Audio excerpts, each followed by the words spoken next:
अमरावती जिल्हा नियोजन समितीची बैठक दिनांक 25 जानेवारीला जिल्हा नियोजन भवनात संपन्न झाली।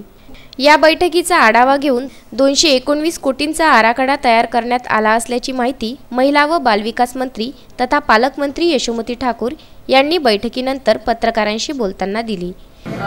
जिल्ह्याचा विकास म्हणजे लेकरांचा विकास आणि मग तो शिक्षणाचा भाग असो किंवा मग खेळांचा भाग असो, या दोन्ही भागांवर येत्या वर्षामध्ये आपण भर द्यायचा प्रयत्न करतो आहे। आम्ही राज्यस्तरावर काही MOUs करण्याची मागणी करतोय, कारण जो फंड आपल्याला मिळतो तो थोडासा अपुरा जिल्ह्याच्या विकासासाठी पडतो। म्हणजे शिक्षण विभागाचं जर बघितलं, शाळा जर बघितल्या तर मागणी जास्त आणि पुरवठा आपल्याला कमी, असं असताना आमचा असा प्रयत्न आहे की त्या ठिकाणी आम्ही काही NGOs कामं करतात आणि काही त्या ठिकाणी CSR फंड आम्हाला जर मिळू शकला, याचा प्रस्ताव आज आम्ही या ठिकाणी सादर केला आहे आणि तो त्या अनुषंगानं आम्ही सरकारकडे तो देतो आहे। दुसरा विषय म्हणजे स्पोर्ट्स आणि स्पोर्ट्स एज्युकेशन स्कॉलरशिप आपण देतोय, पण आपल्याला स्पोर्ट्सची स्कॉलरशिपसुद्धा ग्रामीण भागातली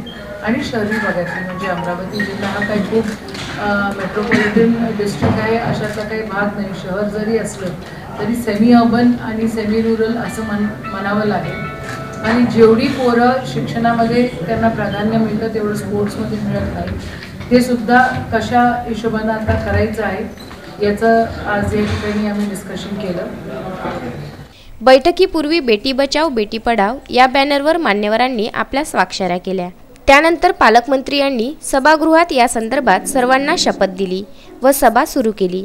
परंतु महापौर यांना व्यासपीठावर खुर्ची नसल्यानं जिल्हा परिषद सदस्य रवींद्र मुंदे व आमदार सुलभा खोडके यांनी मुद्दा उपस्थित करताच महापौर यांना वरती बोलावून बसायला सांगितले।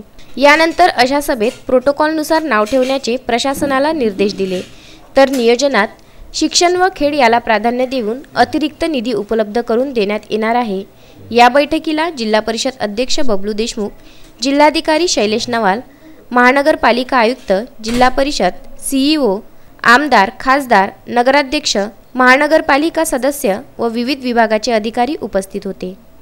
सुरेंद्र बिसने, विदर्भ न्यूज, अमरावती।